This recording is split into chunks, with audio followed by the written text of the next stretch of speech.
My guest, I'm just excited because this is just perfect for me. Philip Chiafri, is that correct? Is that how you Yes, say that's close it? enough. Yeah, close enough. And wrote a book, How to Write a Book. And how do we get this started? Because again, this is something that I think everyone makes the mistake of. Philip is writing a book, right? It's just Yeah, not, it doesn't work. yeah. Well, the book that has just come out this week is a novel called Night and Its Longings. It's the my seventh book of fiction. Um, Now, I have been a writing teacher, and still am a writing teacher.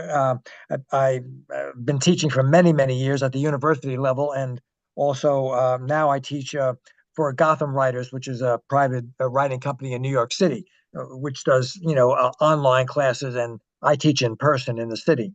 So I have a lot of experience about writing and teaching people how to write a book. And every when I travel across country and give lectures or workshops, invariably people come up to me and say, I've always wanted to write a book. How do I get started?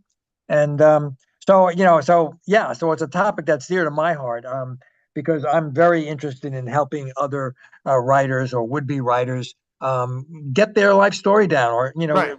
get There's their so many inner. people. There's a number that came out, Philip, and this is people listening here. There are 90% of people that want to write a book, but only 10% have written it, which is crazy, Yeah. which is the largest market space as an entrepreneur I've ever seen in my life. That's why I started a publishing company. Largest market pace I've ever heard in my life. And we're self-publishing. We've done a couple. We're going to go to, they've written it and we're republishing it, and we're not charging them, but that's what we do. We're vanity paid for play publishing company. We do the cover, all the different things. But when I heard that only 10% of people have written their story, is that crazy? Written a book or a story? It's nuts. Yes, yeah. I believe that everyone has a book in them. Everybody has at least one novel inside them, and usually people just have trouble getting started, which is often one of the hardest parts of the process. So my advice for those people is to start anywhere. Um, you don't need a fully formed idea. In fact, if you wait for that fully formed idea, you may, go through your entire life without it coming. So my advice always is to begin anywhere you can, with a sentence, with an image, with an impulse. Um, One sentence leads to a second, and then to a paragraph, and then you've done a page. Um, what I Particularly if people are writing out of their life experiences, one thing I always suggest is just identifying a couple of key moments in your life, key activities or events, um, that you felt really, either changed you or had a profound effect on you, and just simply start writing that event, or that night, that day, that weekend, whatever it happened to be. And then once you have that, you go back and you can start uh, show us. You start writing about what led up to that event, that moment. And then once you've done that, you can go to the consequences of that event, that moment. How did it change you? How were things different afterwards? Yeah, And if you get that far, you've already got a beginning, a middle, and an end, that's which is the huge. basic structure Yeah. of a book. And what do you think the difference between writing your own biography, autobiography versus, or a story versus writing fiction, where the challenges come with being really creative? Yeah, I mean, for me, I I have to find some personal connection to my characters, to my story. Otherwise, I can't write it. That does not mean that I'm writing autobiography. It's not, that these things literally happen to me, but I have to find some connection. In this my new book, A Night and Its Longings, the connection was I didn't even have an idea. I simply started with, I had these visual images of night in the city. I'm from New York. I grew up in the Bronx. So I had these images of, night in Central Park or night along the Hudson, night on a deserted street.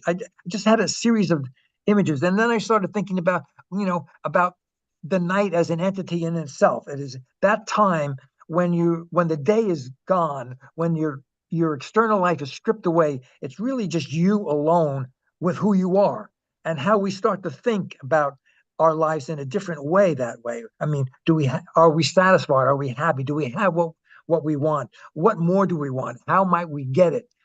That's how I started. I didn't even have a character. Then from there, I came up with the character of a crime writer in Greenwich Village who's pining over this lost love that he had, and and then that night, I mean, he writes at night because he can't sleep. He's got he's just too obsessed with what's wrong with his life. So he writes all night, and then one particular night, the opening of the book is the husband of this woman he had an affair with 10 years before comes to him, asks for his help in finding her because she's disappeared. So then I said, okay, now I have a situation. I've got a writer who has an opportunity to go back and revisit something in his life Yeah. that he very much wants to get back.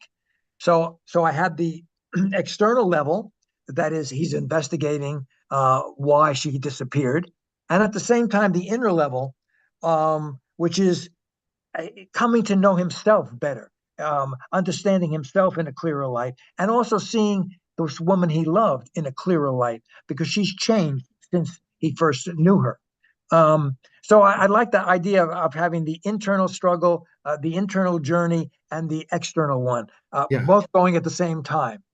Uh, That's pretty interesting, right? yeah, Because yeah, yeah. So I get to do what I like most in my writing, is to have it be a love story and a mystery at the same time. So and that's you're what I like right. to So, think so of. so you look at it like a lot of your life and your experiences you put into your books. I find some way. I had to find at least some connection, some way to connect to a character or a situation that has some kind of meaning to me. What's Again, harder? So you think that's a hard thing versus I'm going to write a book on how to, make $1 million, or how to book, or, my way of marketing, or my way of building a website, or my way of networking, or, these different types of books, or how to be better in business, or, there's so much out there. Which is harder to write? That or well, what you do? I think what you do is harder. yeah, I think I agree. I think you're right, because when the how-to books, they're based on fact and statistics and proven techniques. So if you were writing a book about publishing, you would be basing it on you know things that you learned and that you can verify. So the kind of writing that I do and that novelists and playwrights and screenwriters do is trying to get at the inner life of the character, and that's harder because we're kind of trained basically early on to keep our feelings to ourselves and not really not to be expressive. I mean, certainly in our jobs, they don't want they don't care about your personal life. No, you're there to do a function. But we all have this need, I think, to communicate on a level that this is the way I feel, or I feel bad, or I feel good, I feel the need for this. And so that's the inner life um, that I try to create, in my books, as well as having a kind of external level of, in this case, the investigation of a missing woman. But it's the character's internal um, struggle to find out who he is and to get what he needs on an emotional level. Should anyone write a fiction book? Does anyone have the opportunity to do it? Like, especially with my publishing company gives them the opportunity where we have editors. I think everyone's creative in some sort of way. Should they go and take a writing class, learn from someone like you how to Absolutely, write? I think they absolutely, should, because I think it's a absolutely, very good absolutely. creative way. If you have something that is your own, I think many people in this world are missing something that's their own.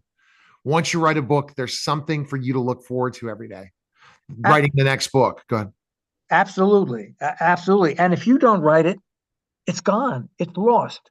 It's like, your life, is this blimp, this bleep in, this minute in time. And if you don't write it down, it's gone. Missed it.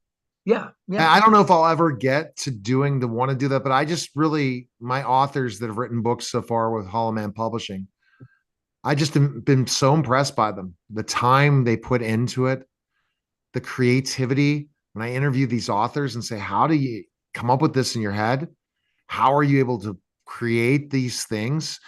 Brian Cuban, Mark Cuban's brother, what he's able to do with his books and take a lot of his experiences and put them into his books.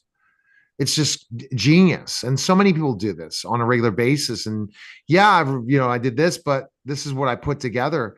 The time you sit down and write from children's books with I talk to these people and I'm just blown away by who they are and what they do, for Yeah. sure. Yeah. Yeah. I mean, it's a struggle, but it's a rewarding struggle. It's a struggle that, presents a lot of satisfaction when you do it.